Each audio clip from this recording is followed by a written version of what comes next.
wallet's feeling a lot lighter after that. No, actually it wasn't too bad. I think it was like $400 for 60 litres. But get this, Takeuchi's using engine oil in the hydraulic system, not a hydraulic oil. So it's just a 10W30. The place I just went to then recommended, I think it's like a 1540, because we're in a bit hotter of a climate here in Australia. They recommended that, so.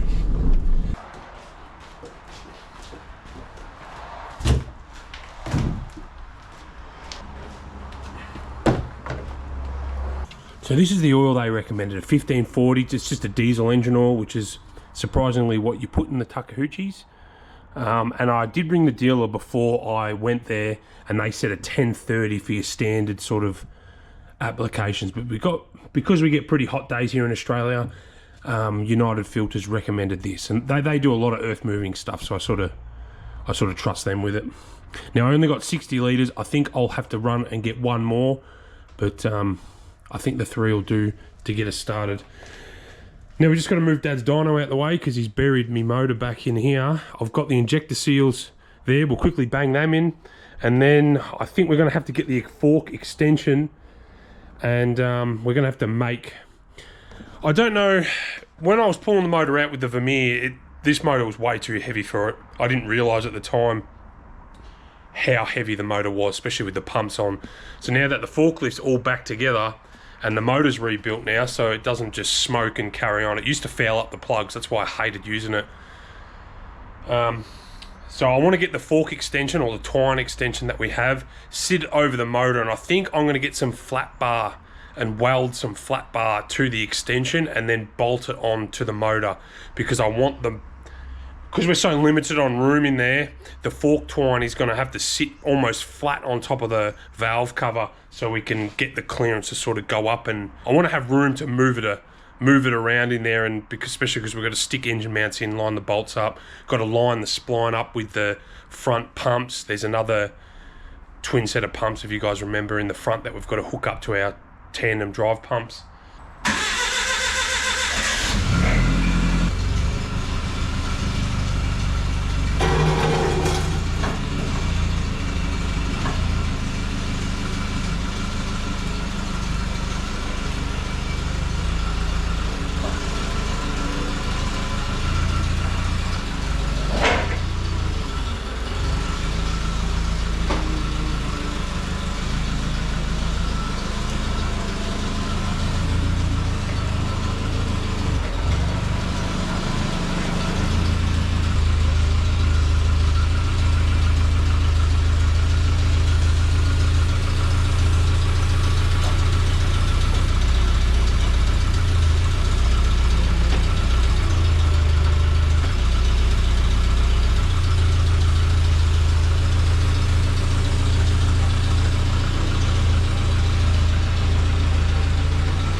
So in here are the injector seals,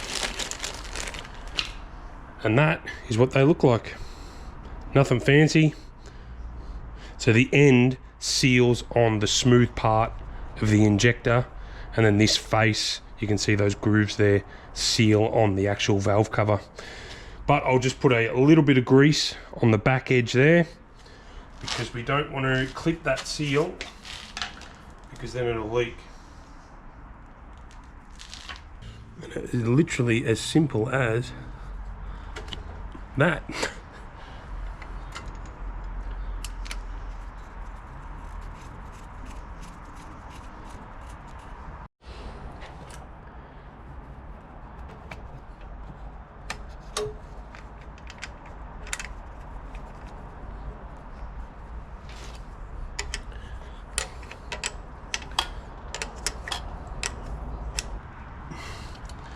Yeah, they don't quite sit properly. Like they... Someone's butchered these lines getting them off.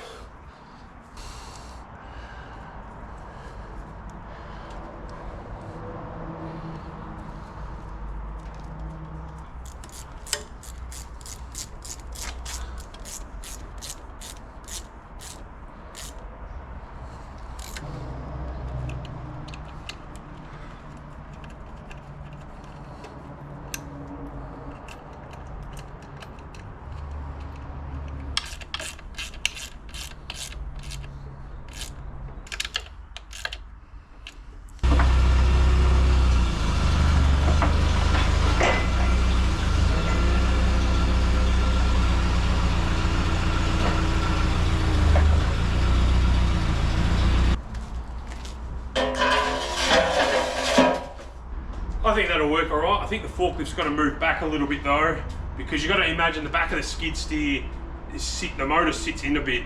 So the back of the skid steer would be about here, plus the door can get in the way, and I don't really want to pull the door off because it's got the fuel pump and filter and all the wiring and stuff on it. So I think it's only a 1 ton capacity forklift, so I don't want to go too far back with it because the leverage on it. So I had no spare flat bar, it was all good stuff. I don't really want to, because it may get mangled. In the scrap bin I had this pipe. So I think I'm just going to crush the end on it. That way we can put a bolt through it.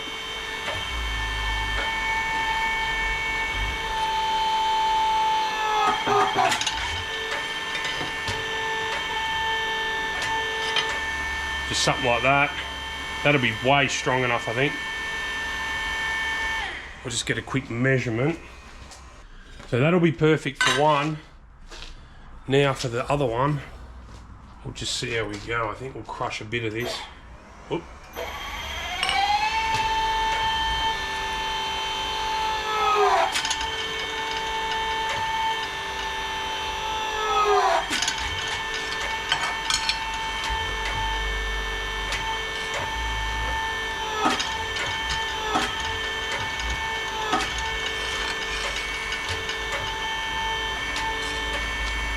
Probably just something like that, I think.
geez, we got some sag in it, didn't we?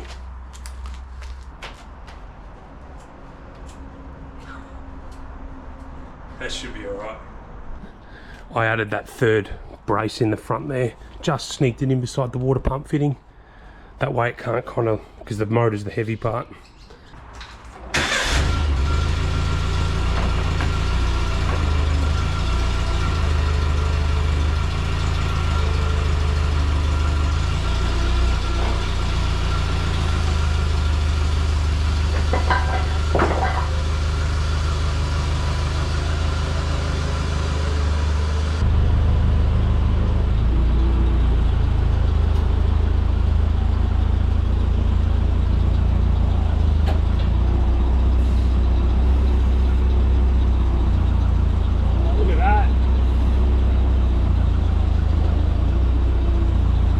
Made it through.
See what I mean about the room? Like, we're nearly hitting that hydraulic housing there. We're about maybe 10 mil off. And we're about a mil off on the sump.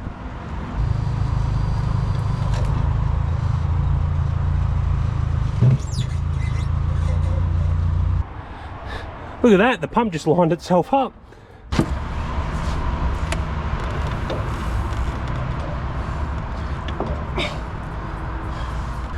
We've actually got more room here than I thought.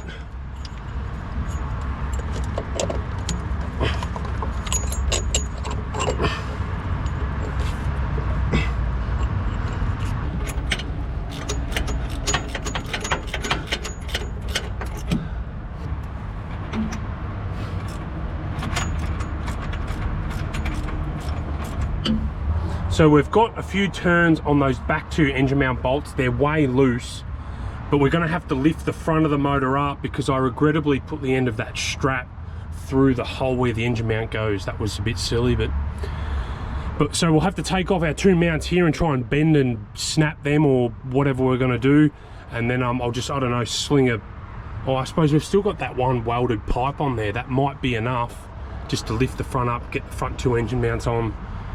But I'll just check that front tandem pump. Oh yeah, that's slipped on nicely. And look at that, all our hoses are pretty much in line. I did it. But like always when I'm out the front here, it's like 35 degrees today. I'm dripping sweat. But I did go ahead and buy this awesome $100 umbrella. Like, check that out. Until I forgot about it and then ran into it with the forklift and broke the whole top of it.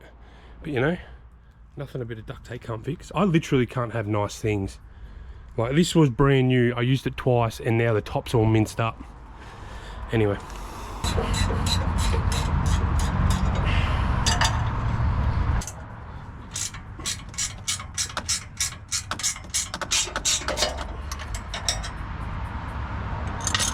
Alright, so with these, oh, they're a bit stiffer than I thought.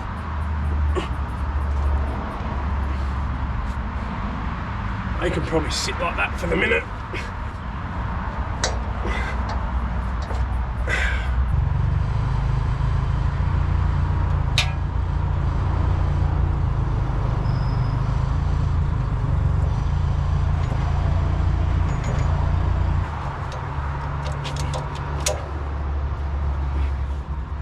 Oh,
So this is the wiring here for our pump, the heating element that's in the inlet, and oil pressure switch.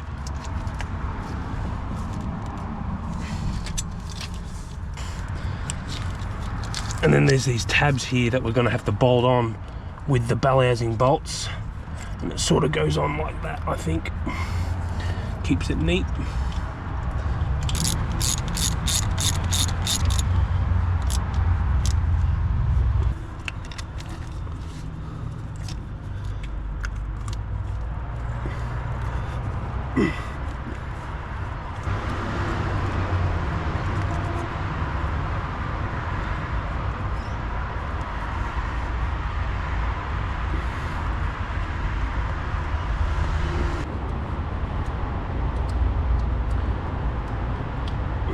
Perfect. And if you look up there, that goes to our grid heater when we put that on. I think we'll get rid of this wiring here. It's literally been in my way the whole time.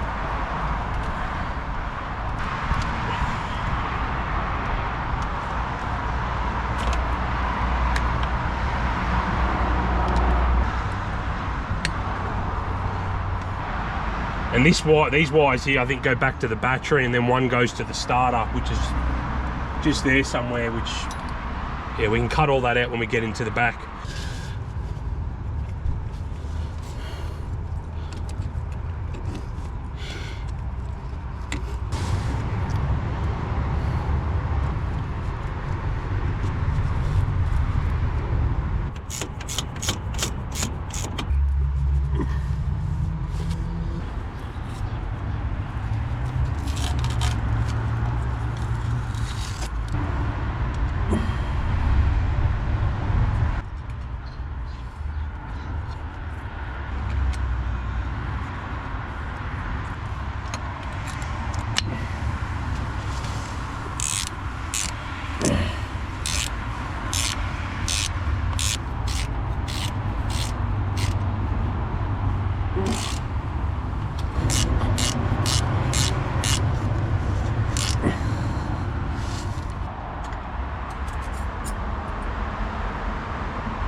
These are proper exhaust nuts.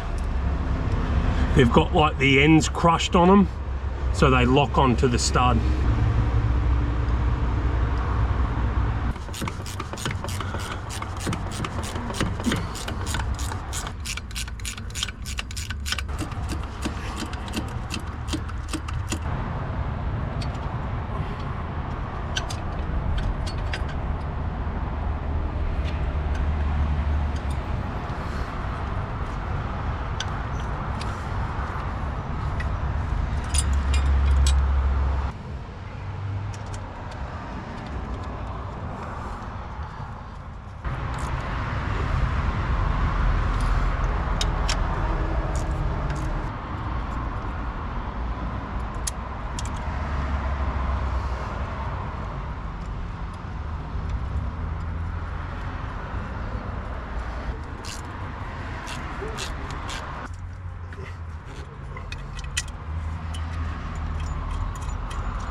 This is going to be tough to get on because I don't have leverage on, like I can't use my body weight on it. Oh, okay, I lied. That just went straight on. Okay.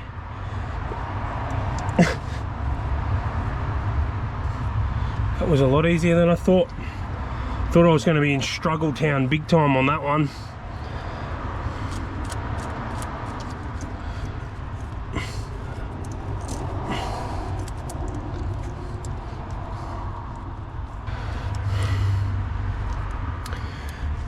Oh, lube the pipe up.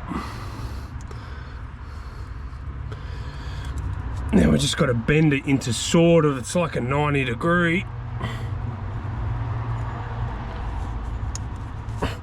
Like that. Yeah, it's just a bit harder now.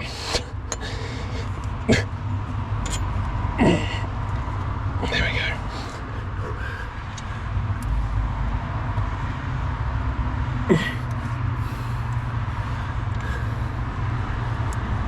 All right.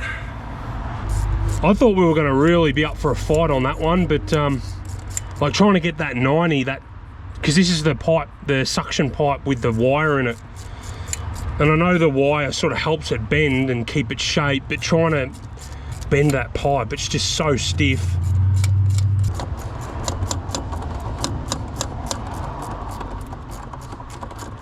Now the whole reason I had to replace that is the old hose had a really bad rub mark in it, like it was literally almost to the point where oil was leaking out of it, and I actually don't know what was rubbing on it.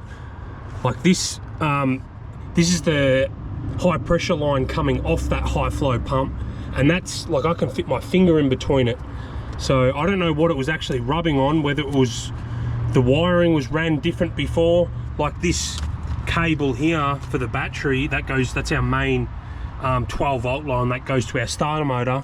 Maybe that ran over there before, I don't know, I can't remember where it ran, but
couple of new filters. Now with the lid, one of these clips has been lost over the years, and they've just put tech screws in it, which is not the right way to do it. But so I'm going to order a new lid anyway. But for the minute, let's just put this lid on, just so my new air filters don't get wrecked. Oh,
perfect.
cut it there somewhere.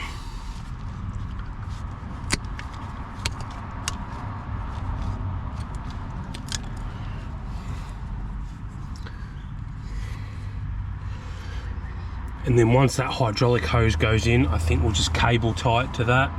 That'll hold it from flopping around.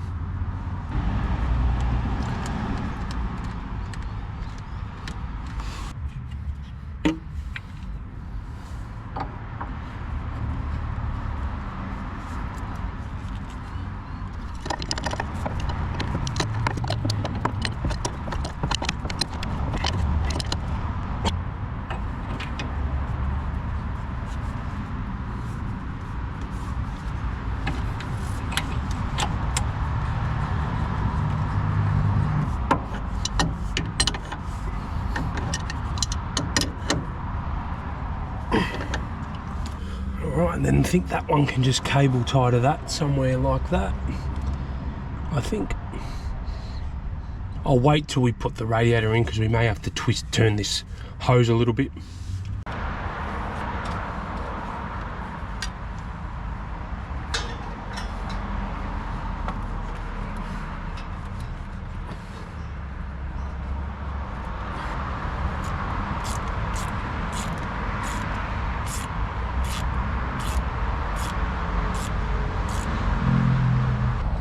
Now I probably should have taken this hydraulic filter off before I put everything back in. I honestly forgot about it, so it's going to be hard to do now.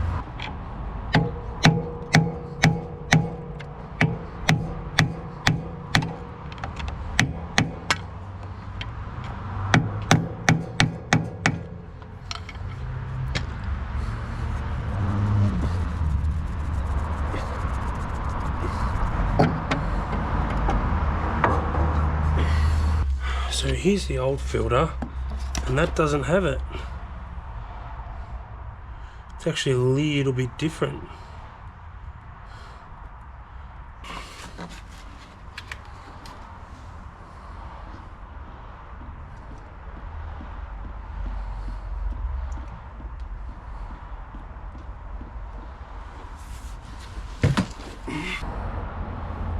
It's a bit heavier now with all the oil in it.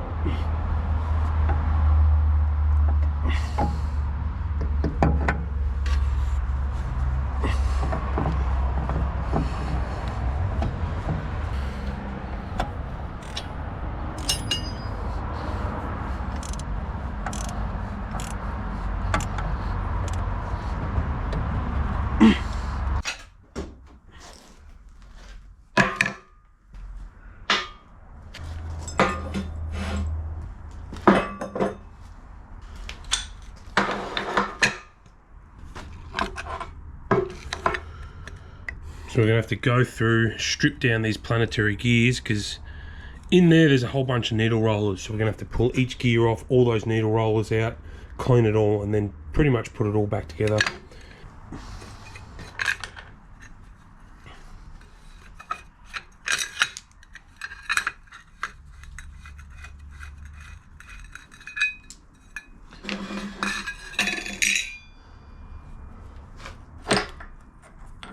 Oh no, they're actual in a cage, these needle rollers. Well, that'll be alright to clean. May not be too bad. But again, the wear on the teeth looks really good. What I might do, not that it'll matter, is just put the same. It's going to be hard to number. Because I'm going to clean these, we're going to rub me marks off, but I'll 1, 2. It probably won't matter, but it's really what the bearing runs on, that's what matters. So they've got to stay together. The gears won't matter. It's really where the... So scratch that, we won't worry about the numbers.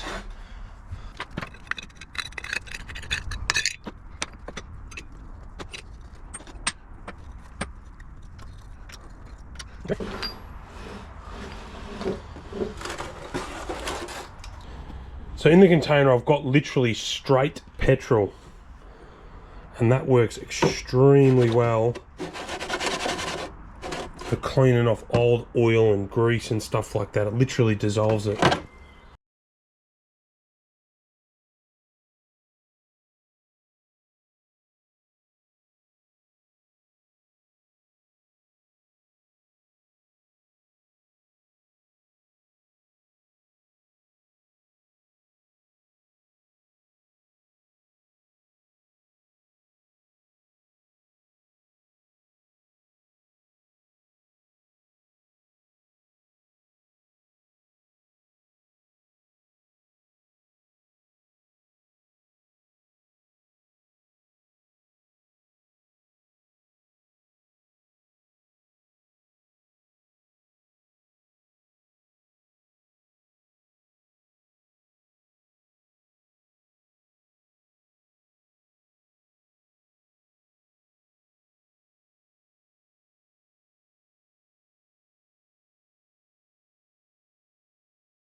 Red Loctite on here.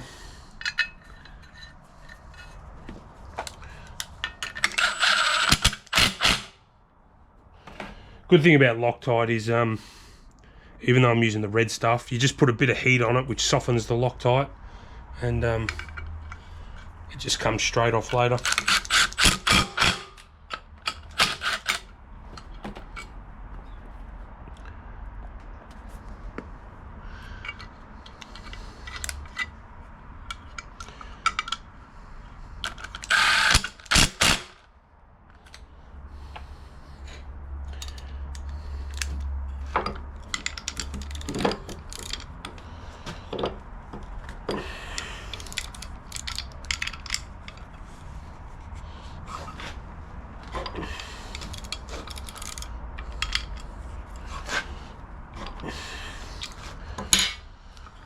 Alright, feels a lot smoother now. And then this sun gear, because if you can see on it, it's different, and I think that just slots in like that.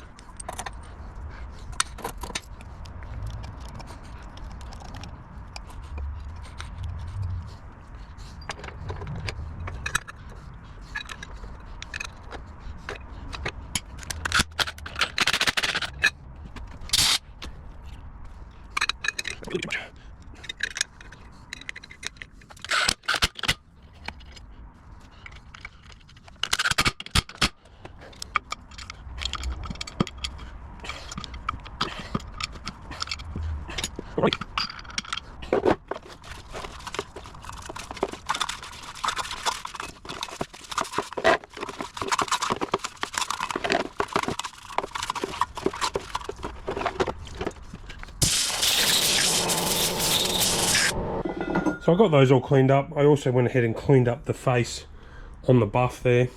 So we're pretty much, these are all ready to be assembled. I will just run a bit of like brake clean around there when I put my RTV on it. It doesn't have a gasket, it actually had RTV on it before. So But I think now let's head out to the machine. We've got to actually clean out the Planetary housing, and there's one more set of Planetaries in there that we're going to have to pull out and pretty much do the exact same thing.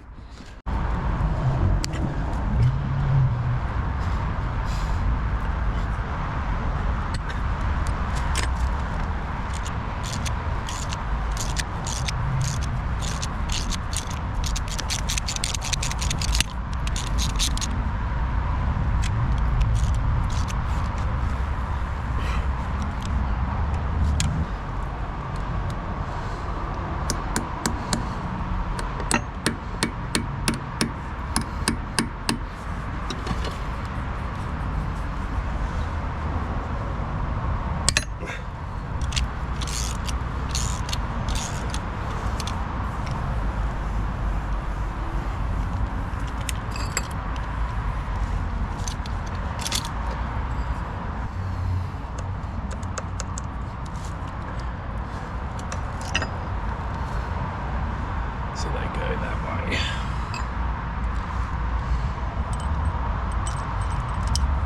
And they've got a thrust washer behind them.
Now I have got RTV on this.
Now I know it's not in the right orientation. This fill plug, this drain plug should be at the bottom.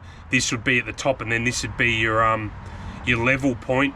But I can't move the machine for the minute, so I think once we get it started, and we'll back it back and then just double check it. But I don't mind that it's over full for the minute.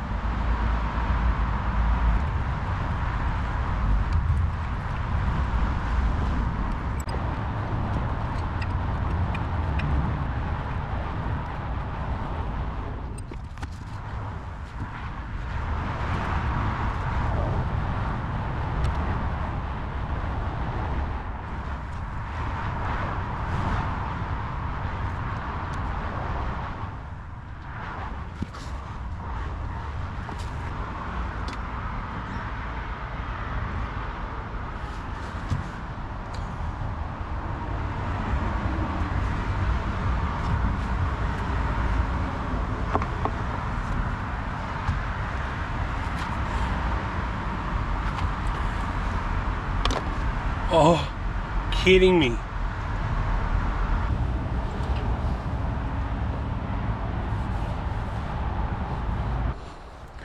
I think we'll just give this radiator a good clean before we put it back in.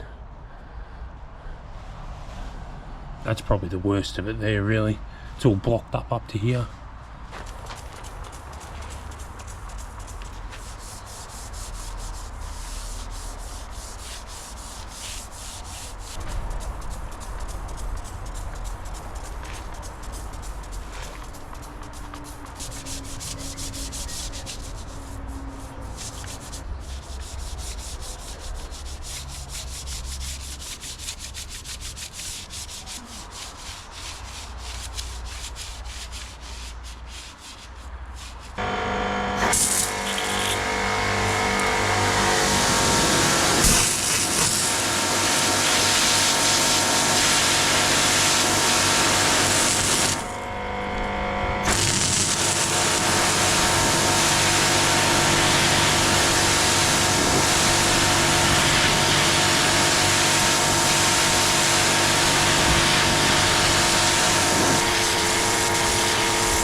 It's actually pretty clean in there. I mean, it did have nice green coolant in it when I drained it, but yeah, that's fine.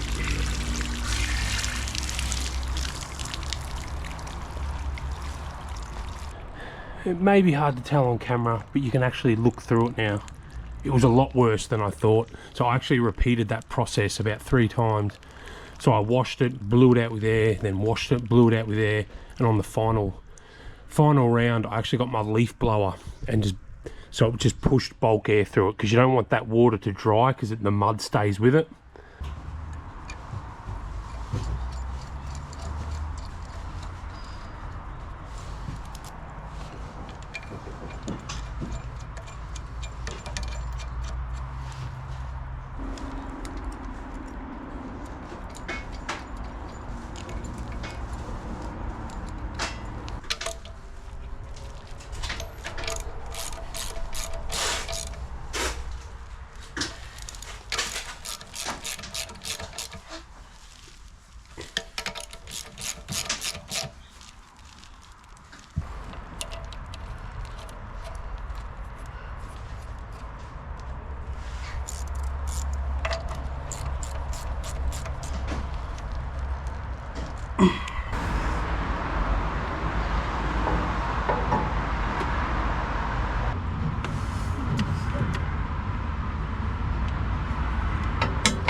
Door.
I'll tell you what, it would be a lot easier if they weren't so stiff. Oh man. Oh.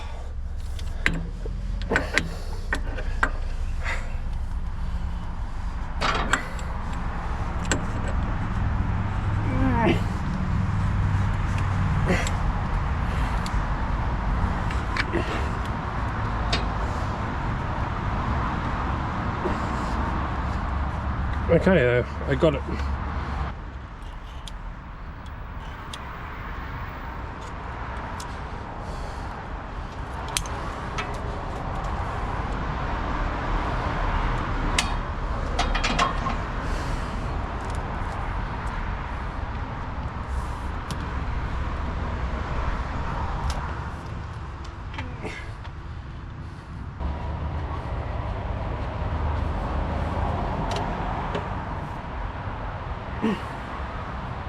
Well, all the hydraulic lines are back on. It's about ready for oil.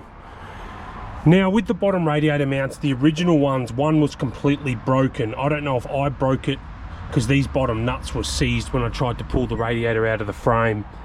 So I was able to get replacement bottom ones and the top one, so it's got all new mounts now.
So this kind of hurts. I had to go ahead and buy a new alternator.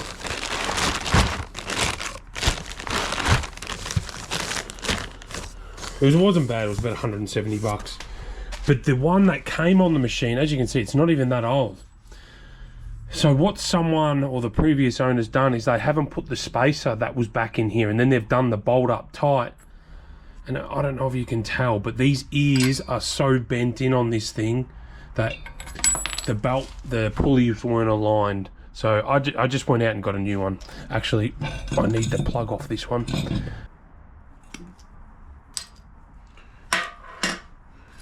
How long? This was actually quite short. I don't think it needs to be that long.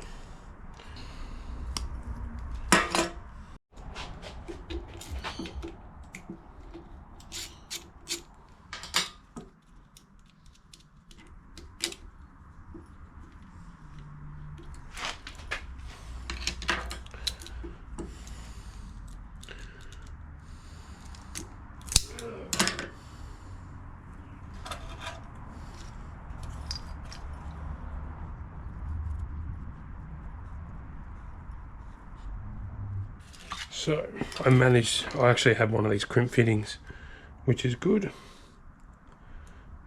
And it goes in that one.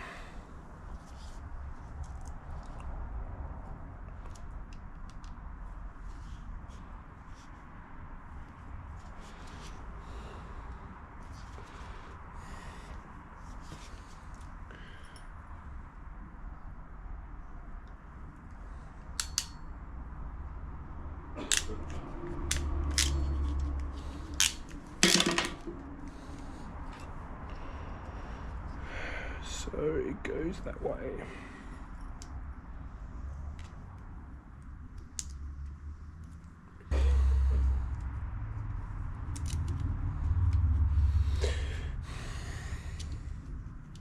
It's kind of a little bit short now, but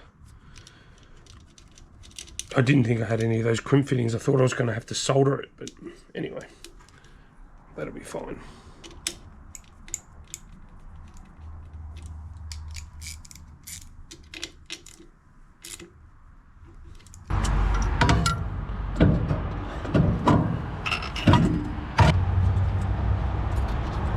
What's that?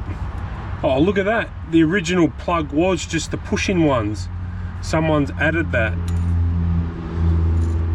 Well, that's annoying. We could have just left it how it came.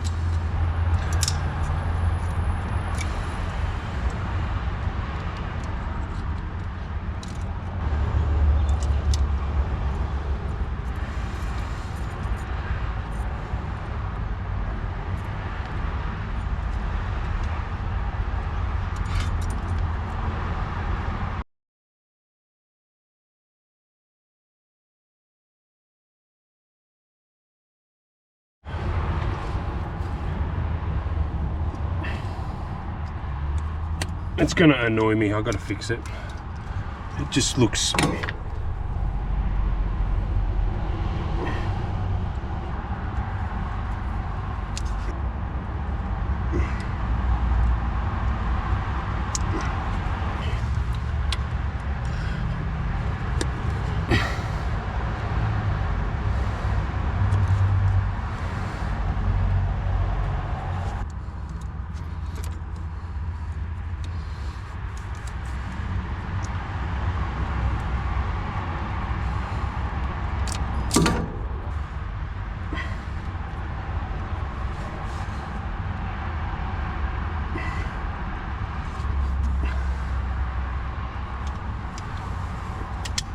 what way do these go? That way.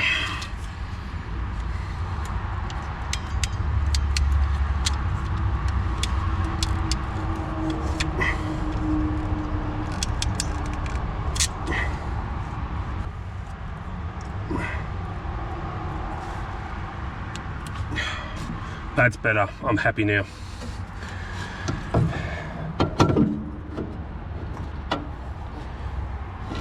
Wouldn't have that been easier if I just came out and actually looked at what plug was on the end, rather than just going off that alternator. But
mean, the dint isn't really that bad. I don't know if that's going to pick up on camera, but I did just get a whole new genuine one, so.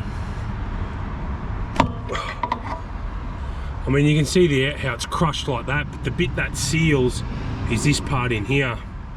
So yes, that would have been right, but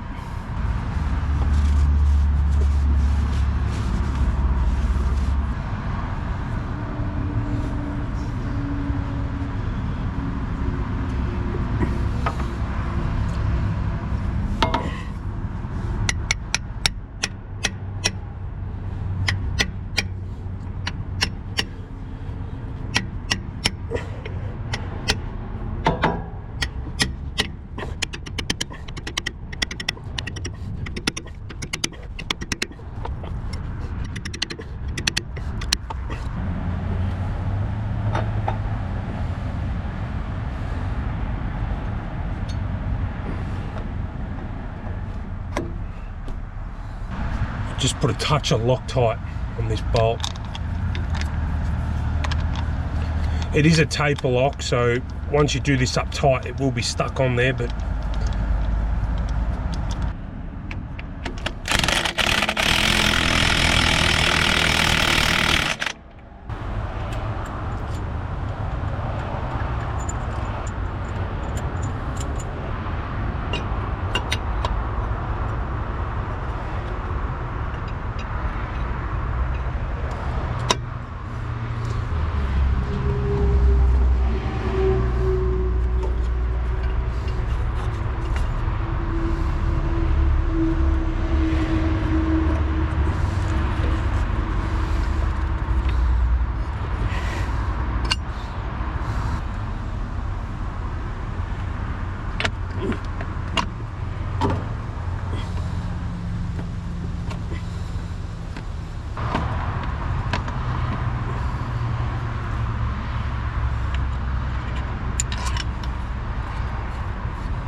so that bottom radiator hose and even the top one, they're off a TL10. I can't get radiator hoses for this anymore. So that's why the door, that's why it sort of sits funny like it does. And the top hose, I've sort of had to extend, like you see there. I put a bit of stainless in there. It was sort of, the original hose that goes on this machine sort of comes down here, does a loop and comes back. So when you open the door, it doesn't bind the hose up, but again, I couldn't get them, so that's just gonna have to make do. And I mean, you're not opening the door every single day, so once this shuts, I'm pretty sure that bottom radiator hose is fine. Yeah, I was a little bit worried it was gonna, because that bottom piece there sits in a lot further, and I was worried it was gonna hit on the fan, but that actually is gonna work all right.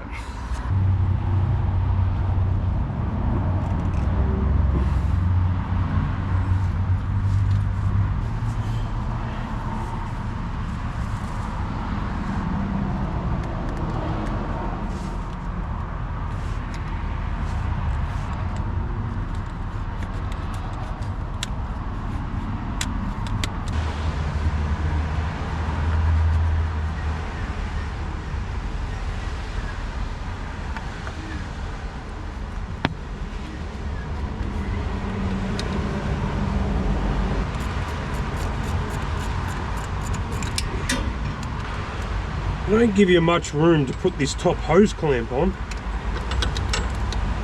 Like, how do you even get, this is in the way.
I think so. That's obviously, we'll have to top it up once we start the motor, but that'll get us going.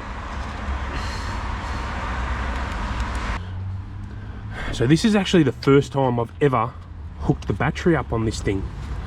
It's even the same, the battery that I got with the machine, it actually charged up all right. So we'll just see how it goes trying to start the machine.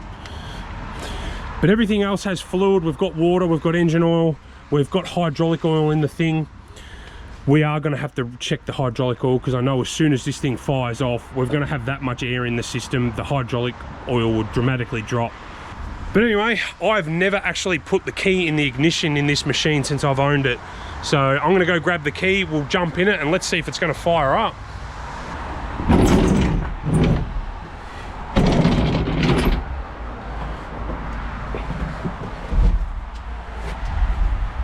All right. Oh, we got lights. We might go, I'll just let that go for a minute because the fuel pump's got to fill up that filter. Even though we've started the motor, I think we'll go like half throttle or something.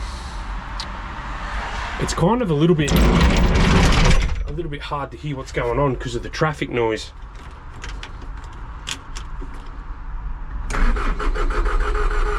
Oh, I need to put, I've put a cap on the inlet of the motor, or the inlet of the turbo anyway, so we're going to have no air.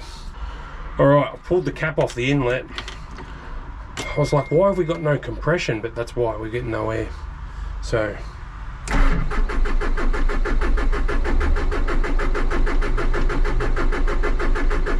let's go full throttle. Oh, we are full throttle.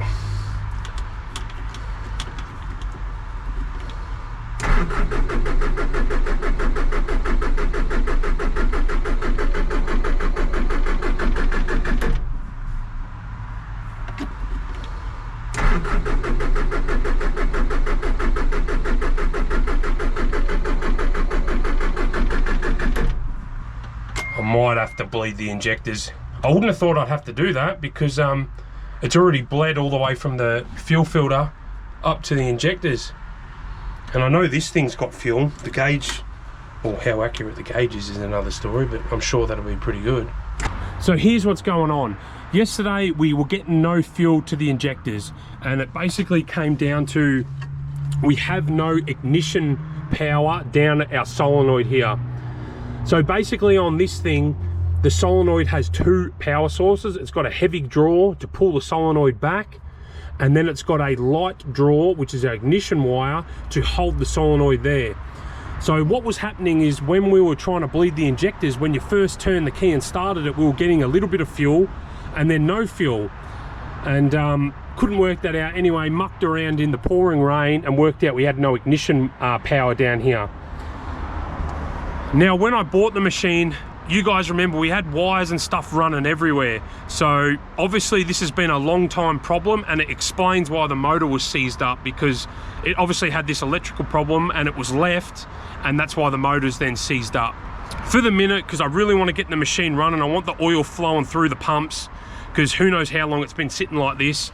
I've just dodgily wrapped that red wire back around. This is pretty much how it was, but I've just wrapped it around our 12 volt power down there, our ignition wire, and I've just put it back to the switch, our key back there, and I've just, obviously you can see, I've just screwed them together. I know that's got 12 volt power there, so hopefully we can fire the machine up and see if it's all going to work. Like, we literally had all this apart. So I'm just waiting on a wiring diagram from Takeuchi, because I'm sure there'll be a relay or something that's crook, and that's the reason why it's not working. I'd be surprised if it's a rub through wire, because it's all nice and neatly tucked in a wiring loom. So all right, so we've got our temporary wire onto the pump. I can hear the fuel pump turning over, so we definitely got fuel. Let's give it a little bit of throttle. Let's see if she's going to fire up.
think I'm just going to temporarily sort of slide this dash back into place.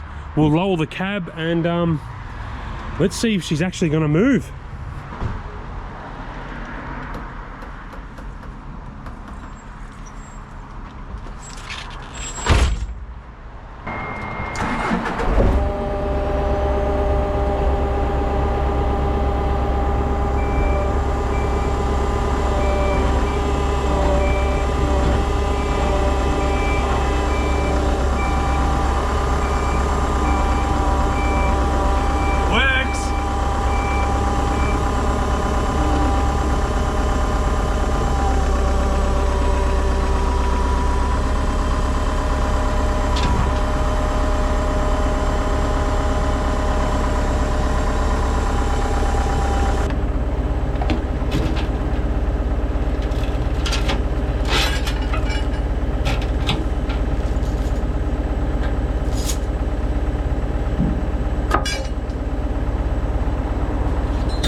Well, that didn't last long at all.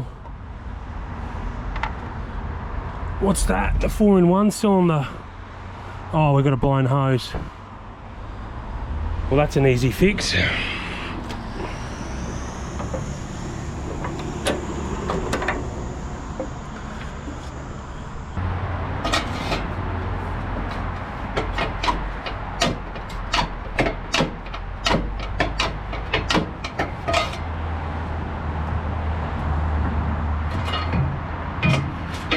Every skid steer I've ever owned, these have been seized on. Oh.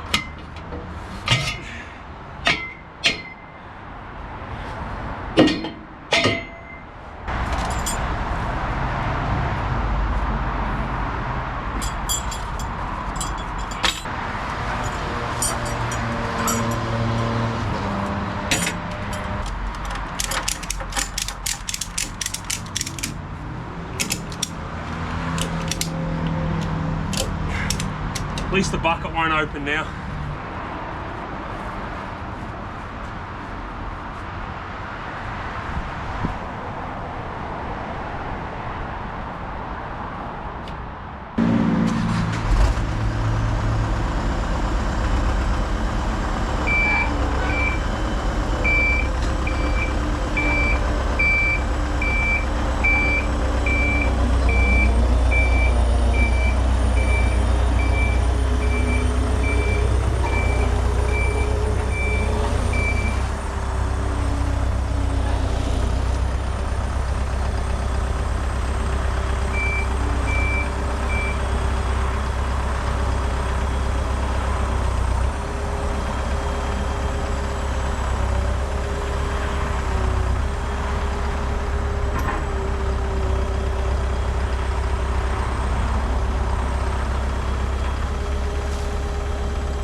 What an absolute beast. Everything just worked, every function works.